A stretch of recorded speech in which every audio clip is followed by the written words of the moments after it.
Welcome to the Daily Grind. What's going on, Luke? How are you today, man? I'm good, man. Feels like summer. That's Mm. cool, kind of It is a beautiful day here in Memphis. beautiful. Has been the last couple of days. I fear though it is too that I long for something more, and it is going to go away today. I think this might be the last day of our weather. So Oh, really? I fear that. I don't know. I'm not like a weather keeper upper. Like I don't. I just whatever. Like I can walk Yeah, outside. I'm like, oh, it's cold. hot. Shit. Yeah, you don't have Uh, a farmer's I almanac or anything. Yeah, I should adjust. Like my wife's like a weather person. Like she's like, it's gonna be 20 the rest of the week. I'm like, that's cool, I guess. I don't know. Um, I'll just adjust, I guess, if I'm too cold or hot during the day. I don't know. So yeah, big day today for the Grizzlies coverage right here at Bluff City Media. Although, before we get started, a little peeved at whoever's running the Bluff City Media main account that's today. I Oh don't know yeah. if you saw, but they tweeted out Mhm. how they have so much coverage today and they left a little us off the list. Actually, I think they left us and Dana post come off the list. So Yep. I think that was Kenny. And if Kenny. Kenny's listening, we're angry at you. How I dare thought you we were leave the friends. how dare you leave the number one biggest ranked daily Grizzly show on Bluff City Media? It's also the only one, but Yeah, that's okay. We're still it's the fine. number one in our hearts. Yeah. So a lot of questions, but number one, how dare you? Um, How dare you? Yeah. Kenny's not wrong though. Whoever or her, I'm pretty sure that was Kenny. Kenny's not wrong though. Big day for the our media company here today. You have our show kicking off right now. Coming up here in just a little bit. We're at 10 a.m. You're gonna have. Let me pull up the tweet so I'm not wrong. But I'm pretty sure because normally On the Bluff comes out on Mondays, but I think they had something where they are coming out today. So coming up here at 10 a.m. On the Bluff, Christopher Fowler, Oh yeah. Gabe Kuhn's show comes out today at 10 a.m. 12 p.m. Anthony Sain's show comes out. His Wednesday show comes out today on regular time. 3 p.m. Tigers are Untapped with TJ and Trey. And then obviously we had the game tonight. And then we have the post-game show with Daniel and Nate right after that. That's kind of our digital content. Not only do we have all that, we have all of the editorial content as well. I'm pretty sure Joe Monis had a piece today. I'm not sure if you had something today, but there'll be a game preview, a game recap. There'll be insider insights later tonight. So we got you covered. I mean, if you don't like us, which that's fine and completely fair, to be honest with you. Yeah. We're just here so we don't get fined. So if you don't like us, I promise you there are plenty of opportunities and plenty of other shows and other writers on our network that you'll love. So yeah, some early shameless promotion time, really early today. But I digress. Let's get started on the show. Grizzlies take on the Heat tonight. The Heat are 3-4 coming into tonight's game on a 2-game win streak. Obviously, we know the Grizzlies are 1-6 they're on a winning streak though. Yeah. One game winning streak, baby. It counts. It counts. Yeah. Thoughts on the game tonight? Man, our injury report somehow got longer. Yeah, I hate to see that. But I still feel the only guy on it. I mean, I wish X was playing. I think X is really important to this rotation when he's healthy. But the fact that we got Biz, I'm not too worried, especially if he's able to pick up like he did last game. I mean, I'm not as worried about depth at the at our big depth anymore as I was before the last game. Yeah, I'm every time I look at the injury report, I got a little PTSD. It's scary every time I look at it. Yeah. Because I saw Jake LaRavia and I was like, oh, but it just says that he's getting transferred, which we could talk about at a different time. Jake LaRavia is getting transferred to the Hustle, along back with Vince Williams Jr. going to transfer back to the Hustle. So you see that on there and you kind of freak out a little bit and like, oh, they're just getting, which I don't know why they would put that on the injury report. It's not an injury. So No. that was kind of weird to include. I don't think I've ever seen them include that before. So, but I may have. I just, I probably missed it. But yeah, injury report getting longer. Don't love that. X is day to day though. Taylor Jenkins said so. I would hope to get him back soon. Yeah. I have fears about Derrick Rose though with knee sore. Oh no. And the infamous he'll be reevaluated in a week is always not a good sign. Like, oh, is that what the they idea said? of, like, that's what they said last week. He'll be Okay. reevaluated this week. Not that, oh yeah, he's got some knee, like, you know, when you come out and you have to say he's going to be reevaluated next week, that's never a good thing. They're still Don't love that about reevaluating Derrick Rose. Steve-O. Like, I feel like that's how they did the Steve-O thing. Like, it was just reevaluate, Well, reevaluate, reevaluate. 100%. It's you know it's different when they're going to put out that terminology of reevaluation versus just like he's day to day, or Mhm. he's just not feeling good, or like, you know, kind of like with John Contrary, you saw he has a hip strain, Yeah. or even his ex, like, right? He's a hip strain, he's day to day, like that's Here's what his, it like, is. yeah, that's what he'll be. That's when he'll be back soon. When he is being reevaluated, that's when you should be concerned. And I don't want to spark panic. Not that anybody cares about Derrick Rose, but you know, I care about him. I think he's I a do great, too. you know, so anyway, enough about Derrick Rose. What the Heat don't do anything particularly well. I mean, they're pretty average on most things. The Yeah. one thing They they might be do without well, Jimmy. though, I haven't seen They- their injury report, so that would, I mean, I don't want people not to play, Yeah. but if they don't play Caleb Martin, who is already been ruled out, so they won't do Caleb Martin. I see Jovic is out. Jovic is out. RJ Hampton is out. Or excuse me, he's a probable RJ Hampton, so he might play as well. Yeah. So if I don't want anybody not to play, but if you're not going to play, I'm not going to. Like, the Grizzlies need wins, so I'm not going to complain about it. No. Who's their leading scorer right now? Is it Tyler Hero? I mean, if that's really all they got going for him, I feel relatively. They miss Gabe Vincent. I mean, I don't think they like Gabe Vincent and Max Strus. They miss those dudes, and I don't think anybody's really stepped up. Yeah, in their spot yet. And Tyler I Hero's think our that, main scorer, 25 a game with Bam Adebayo. Bam's playing lights out. I mean, he had Mhm. a 20-20-10 the other day. Like, he's playing lights out. He's averaged almost a double-double, 21 and 9. Here's the one person that scares me. You want to know the one person that scares me? It's not any of those guys. It's Duncan Robinson. Oh yeah, off the bench. Off the bench, shoots a 3-ball really well. Is taking, let's see, almost 8 threes a game. He's making he's shooting 40% from 3. That's the kind of guy that scares me, right? Like that's the literal, like we talked about this before, like the Tim Hardaway Juniors of the world. Yeah. Coming off the bench, and the guys who are pretty good. We make guys who are pretty good at 3-point shooters look like excellent 3-point shooters. And guys who are excellent 3-point shooters, that scares the shit out of me. So I would look for, just knowing what the Grizzlies, I'd look for a big game from Duncan Robinson, just because that's just kind of their MO. Well, yeah, and you got to hope it's a lot like you got to hope it's a lot like Luke. Like, you got to hope that he has an off night.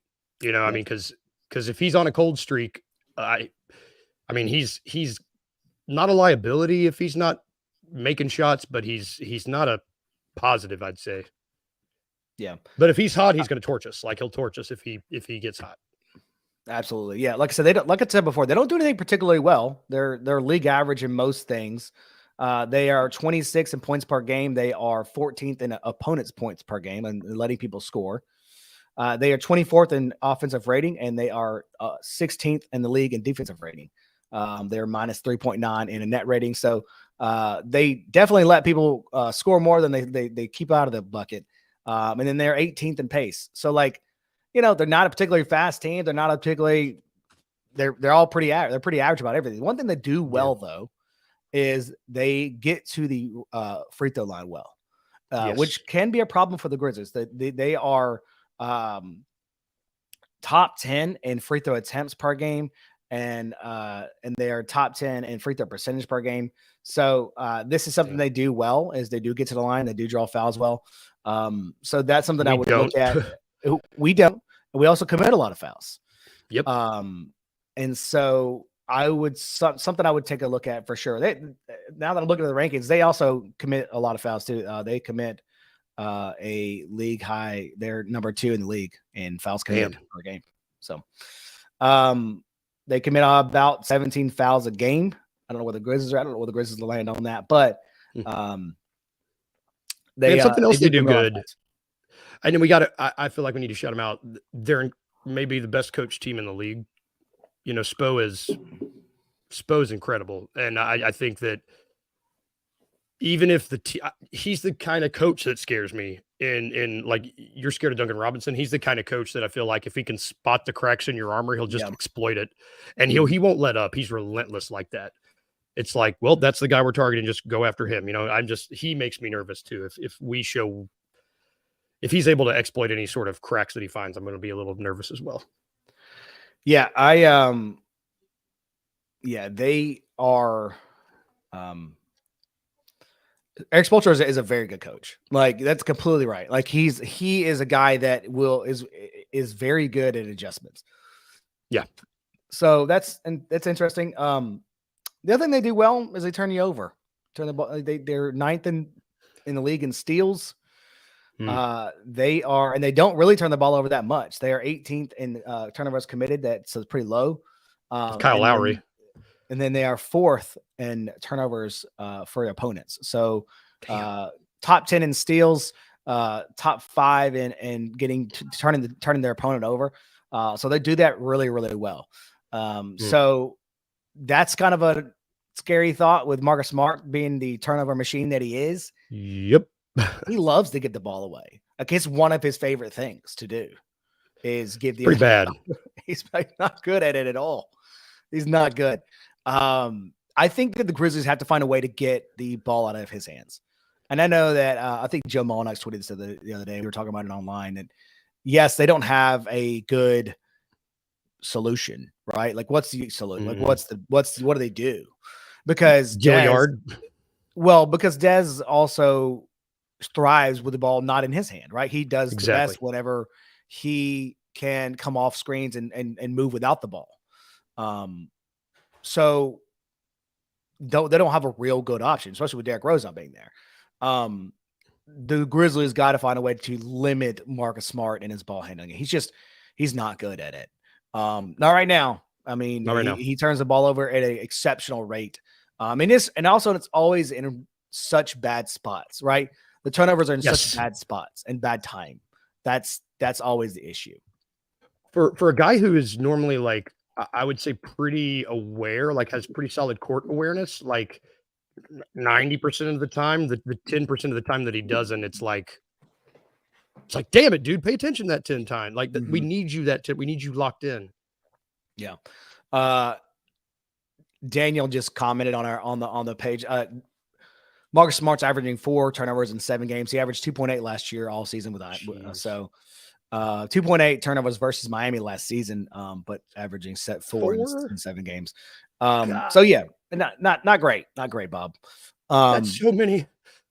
But we talked about enough of the bad things. Real quick before we get to break, let's talk about what we think the Grizzlies need to do to get a W tonight. What do we think they need to do in terms of their roster? We talked about things that Miami does well and doesn't do well, and kind of what their weaknesses and strengths are. What do you think the Grizzlies need to do to get it up? So I'm going to kind of piggyback off what you said earlier. We got to get better defending the perimeter. And if they're going to if Robinson even starts getting remotely hot, like we suck defending the perimeter right now. And he's really, I mean, I guess maybe I shouldn't be too worried about like, oh, he's really the only him and Tyler Hero, those are the perimeter guys. Like if we can guard them there, I'm not worried about Jaren or Bam or Jared and Biz against Bam. I would have been worried about X probably, but I'm not worried about Biz. If we can just keep the perimeter locked down, I'll feel good. Yeah. I agree. I mean, that's one thing. I think that Smart on Tyler Hero is going to definitely be a thing. I'll be interested to see what Jaren does and Jaren, and I assume that Biz might be almost going to start. What those two guys will be able to do with Bam Adebayo. The Grizzlies are second in league in blocks, and they also, I mean, their defense when it's good, it is elite, right? Incredible.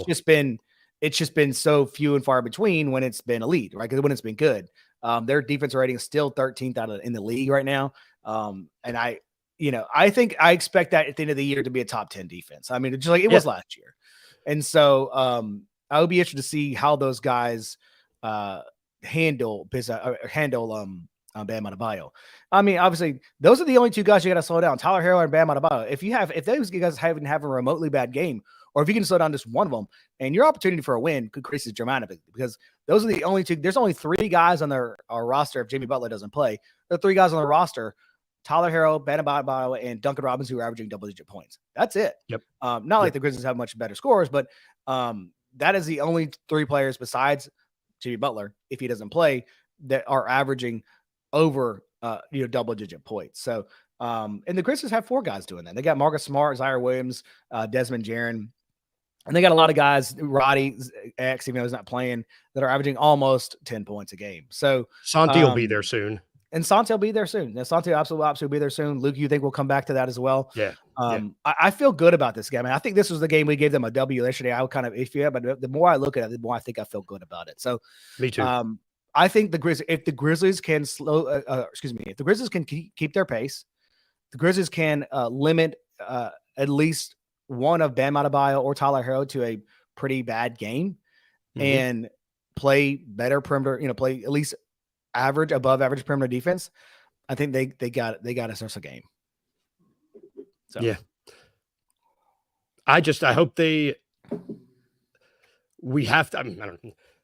People got to start shooting poorly against us from three at some point, right? Like I hope either we get better out there or they get worse out there. I'm tired of every team having their best 3-point shooting game ever against us. It's getting old.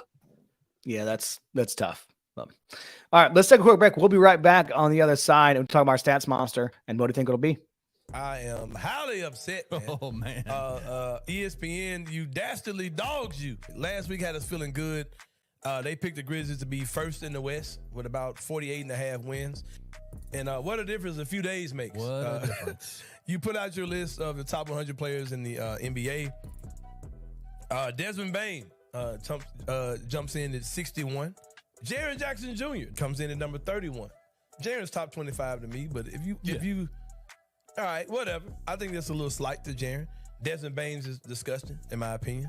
But then we get Ja Morant, All-NBA player, 2-time All-Star, one of the most dynamic offensively players in the NBA, Ja Morant. That guy was number 35 on their list, Kenny Stubblefield. The same people that said the Grizzlies will be the first team in the West. They're going to get that done with just some regular dudes. Tune in to the Anthony Sane Show Wednesdays and Fridays at 12 p.m. weekly on the Bluff City Media YouTube channel. Just curious, you kind of talked about the transfers and things like that. How has that changed your mindset from a roster management standpoint? Like, incredible recruiter. All the classes, I think we had 2 back-to-back and 21 and 22 top classes. How does that change with the transfer portal? Do you start focusing more on upperclassmen? Do you kind of get away from the younger freshmen? How does that work? Yeah, so I still believe in our coaching staff and the way we do things and developing guys. And that I will never get away from that philosophy. We're still going to recruit a high school class. Now, there's a lot of colleges out there that say, screw this. We're pushing all the chips in on this roster, win right now, and we'll figure it out. Sure. And if it doesn't, right, it implodes and bad things happen. But I think you still have to bring in true freshmen and develop them and see what they can become. And that I'll never waver from that. But the portal certainly changed things. Tune in to Tigers Untapped with TJ Willis and Trey Lasley every Wednesday at 3 p.m. on the Bluff City Media YouTube channel.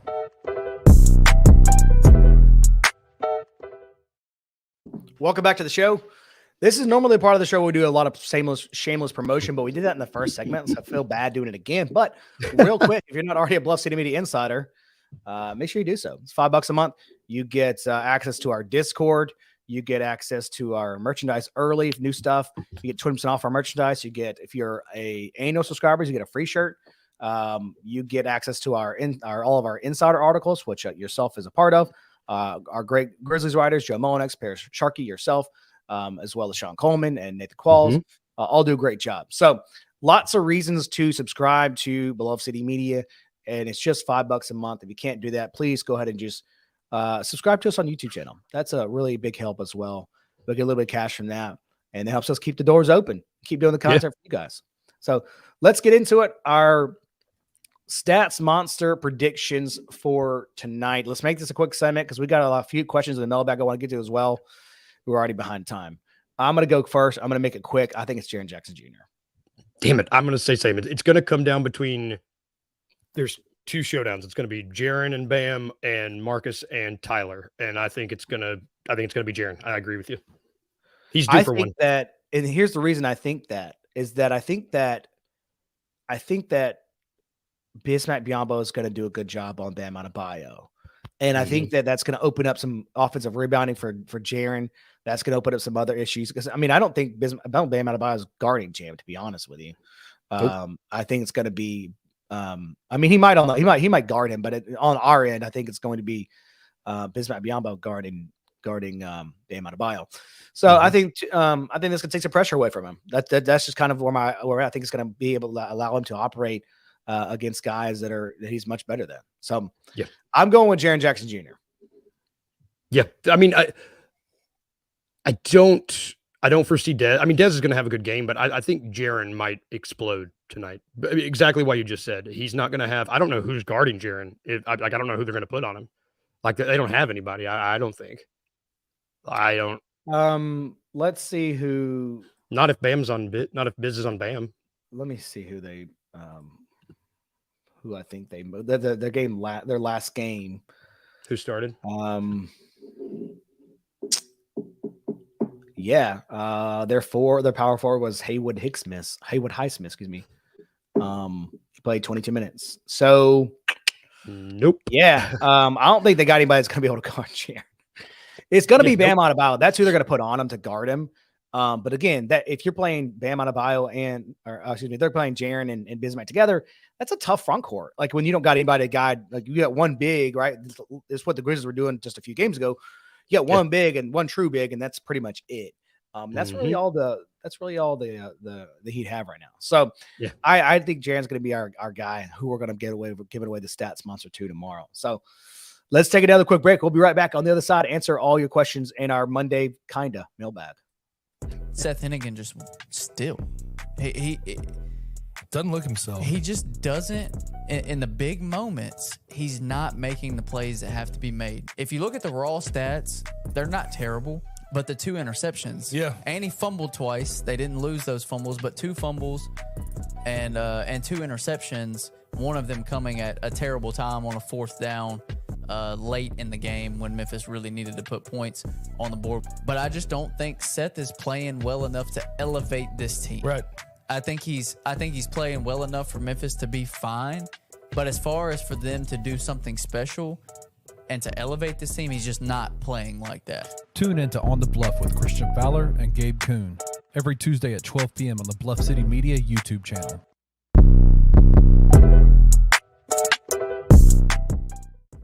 Kenny, there are certain guys in the NBA that are enigmatic players. They're going to be appealing to a large fan base. But when you have guys like that who, like Ja Morant, who have off-court issues he's had, Kyrie Irving has had the things he's had, the NBA doesn't particularly like the fact that those guys are larger than life. If I'm the NBA, if I'm ESPN, who of course are working together on all this stuff, I'm going to start telling you who you need to like.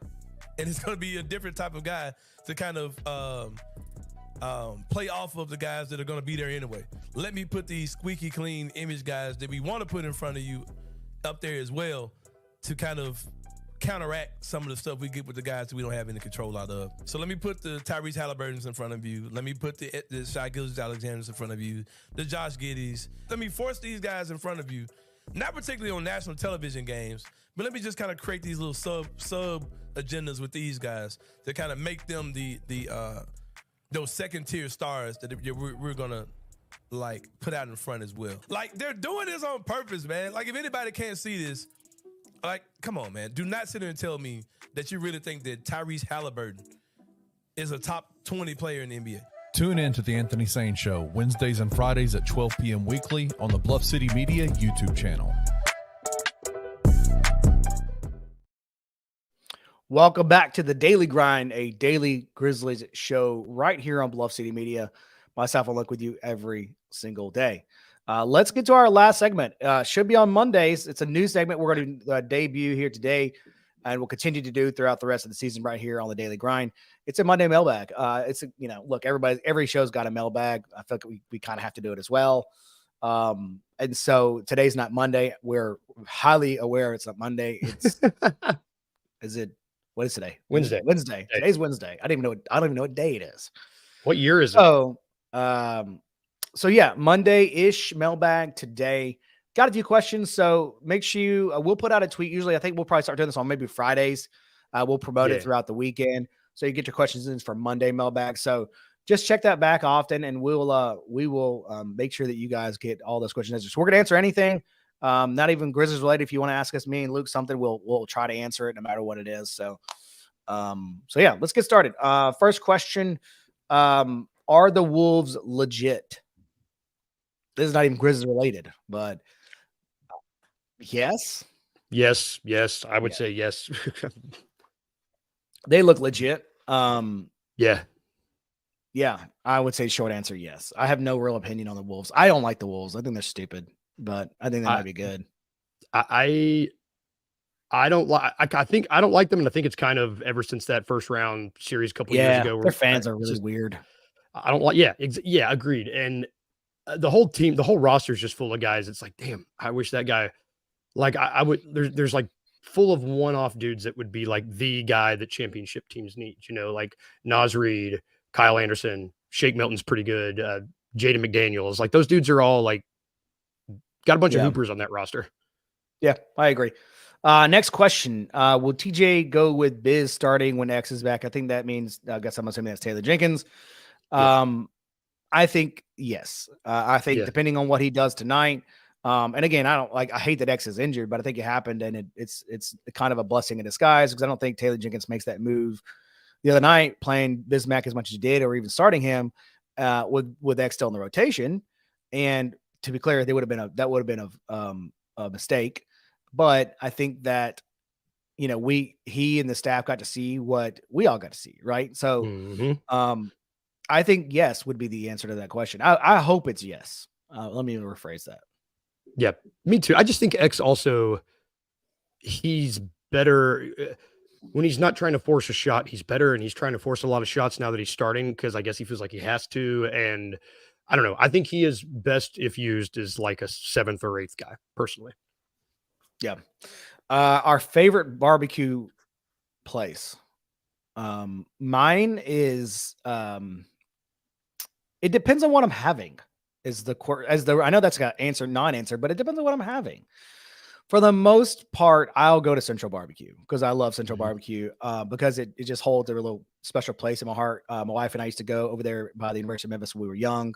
Right, one over on Central. Yeah, so it's like a sentimental thing. It's good too. Don't get me wrong, but Central Barbecue is probably my go-to place. But I know I'm keenly aware that if I want something specific, that I get specific names from different places, and that's probably a longer conversation. Barbecue shop for me. Love it. It's a good one. Get the dry rub. I love their dry rub. It's phenomenal. And by the way, Barbecue Shop and Central Barbecue, we are taking sponsorships for this show. If you'd like, yes. We will eat barbecue on the air at 9 a.m. if you want us to. Actually, I would love nothing more. I will. I'll do it in a heartbeat. I don't know. It's a lot. Anyway, let's see.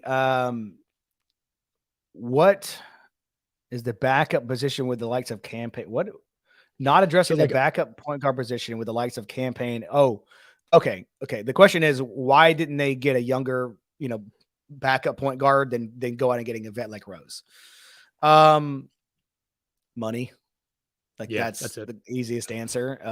Money, and they're unwilling. We kind of talked about this yesterday. They're unwilling to trade away their assets because they thought that they had they thought, again, 25 games is not a lot of games, and it's not worth going in and getting people who, think that they're the Band-Aid. The Band-Aid is opposed to like a stitch, right? You know what I mean? Like, yes, they thought a Band-Aid would help in 25 games as opposed to a stitch. And again, we talked about this yesterday. They looked up and things were different a couple days before the season, which exacerbated that move even more. And you look up now and Derrick Rose is hurt, and now it's even worse. So I think that it's hindsight's always 20/20 on that, right? Like, you're like, oh, we should have gone into that. But I think that they thought that during that stretch in summer that Derrick Rose was going to be that Band-Aid. And to be clear, he was there for a few games, and now he's not. And that is really the, again, you can debate whether they think that's right or wrong. And that's a great debate, but that's from the front office perspective. That's what they thought. And that's why we're here. It's a big gamble on his health. Like they were, can we get 25 games out of this guy? And and if they did, I think we'd be in good shape. Man, he was shooting the shit out of the ball. And I don't know. It was a gamble that didn't pay off. They've made a couple of those past couple of years. Yeah. I mean, again, you could argue that Derrick Rose is the wrong veteran to sign or the wrong 1 year minimum or whatever. Like they had options to go out and get other people. So it's just hard to say, like, yeah, I mean, it could be availability. It could be anything really. I don't know. A campaign was a specific question.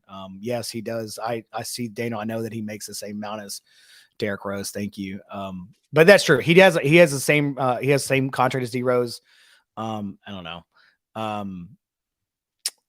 Daniel, they only got the Rose because of the leadership and not Ja. Because there's, it's a good point. I mean, I guess. I mean, I don't know. It's probably true. They wanted that kind of veteran presence for Ja and Derrick Rose. I don't know. I mean, again, I think neither here nor there. Once I think that once Ja comes back, I think that they're not playing Derrick Rose anyway. I mean, he's probably emergency point guard at that point, right? Like I don't think that they're going to play him anyway. And I think like if that's your take on it, right? If when Ja comes back and you're not really going to play this guy anyway, then why go out and sign someone who you think is going to want more minutes than they can provide? Yeah. Because guess what? You're not going to play your backup point guard in the playoffs. I mean, you just don't. Well, I mean, their backup point guard, they have over the years, I mean, when they haven't had one, like time when Ty Jones been out or John's been out, that traditionally has been kind of by committee with Derek, with Dez and Luke and things like, it's been kind of more by committee backup point guard than it has a true point guard. And they've done that for a while. And it seems to be their MO on that in terms of what they're doing without Ja. So that would be my assumption. Last question, is the ripple effect of the Ja suspension going to be longer than 25 games? Or worse? Like, is it going to affect, I think he meant like, is the ripple effect just going to extend past that 25 games? Not the actual suspension, but like all the leftovers from it, I think that when John comes back, this is a very different team. Yes. I think that, he's a superstar, right? Like he is an absolute, that's what he is. He's the top 10 player in the league. Top 5 point guard. Like that's just the reality of the situation. So I think when John comes back, hopefully we're in a better spot. Hopefully have more wins. And I think that things go back to normal pretty quickly in terms of the rotations. And, again, hopefully by that time, what do we have? Like, I don't know how many more games we have, like a lot. I mean, I'm not good at math, so I'm not going to try to do it. I'm not going to try to do it live on the air. I think that hopefully by that time, your other injury issues of the Santis and the Lukes and the X's and the Derrick Roses of the world are maybe better, right? And so and because we have another month and a half before he comes back, so the hope is I think those guys are better, are healthier, and then on top of that, you insert Ja back in, and I think Ja's is as good as it gets, and he's I don't know. I think that he picks up right where he left off and is just as good as he was. Yeah, the on-court stuff I'm really not worried about. I think we're gonna get. It's like we got hurt when everybody else is healthy right now. Like we're gonna be getting guys back. I just, it's if he comes back and his head's not right, it's gonna be dangerously close to like a true Hollywood story type thing. Like I just hope that he off the court. I hope he gets his shit together. I really, really do. We talked about this on the first week of this show. And I think and you're right. It can go one of two ways, right? It can go, we still don't know how that story ends. Like you said, speaking of the Hollywood true story, we still don't know how that story ends. It could go like, hey, everybody's out to get me. And I'm going to kind of sulk or whatever, or, it could be a chip on the shoulder. I'm going to use this motivation. It could be who gives a fuck anyway. I'm going to do what I want to do. Like there's so many things, so many ways that could go with Ja Morant, and his off the court stuff and that blending with his on the court stuff. You just never really know. So he has an opportunity to do It could be a redemption. It could be a full redemption arc this season, and it could be great. Or he could double down, and continue doing the bullshit he's been doing off the court as well. And so, yeah, you just don't really know, and it's hard to get a sense of like how he feels or how he looks at all these things that are happening and kind of what the lens he views those through. And so, yeah, I think that's interesting point and a good one that you make. If they're smart too, they'll realize that this ESPN feature that came out a couple weeks ago, like it's kind of a blessing in disguise, because it does seem that public opinion kind of leaned more in his favor, because it seems like as a whole, people were more frustrated and saw this as a smear piece as opposed to like helping the kid. And I think that might've been unexpected. I don't know. I think that he's got to be smart, and the organization has to be smart about it too. No, I agree. I completely agree. We went a little bit over our time today. That's going to wrap it up for the Daily Grind. We're here every single day at 9 a.m. live, talking about the Grizzlies. Hopefully we'll be back tomorrow talking about a Grizzlies W. We feel good about it. But coming up next right here on the Bluff City Media YouTube channel, you got the On the Bluff with Gabe Kuhn and Christian Keller coming up right here at 10 o'clock, like we said earlier today, and the Saint at 12, and Tigers Untapped at 3 p.m. today. And then obviously Grizz 901 will be like 10:30 probably. Grizz 901 will be 9:30ish because it's a 7 o'clock game. So Grizz 901 post game, they'll go live right as the game ends. And so make sure you stay here, stay tuned all day long. It's a good day to be a Grizzlies fan. I know the wins aren't looking at it, but coverage wise, content wise, it's a good day to be a Grizzlies fan. So final thoughts on today? No, man. Let's get that Dubsky, boys. Just bring it home. Let's get that Dubsky. We will talk to you guys tomorrow, hopefully with another win.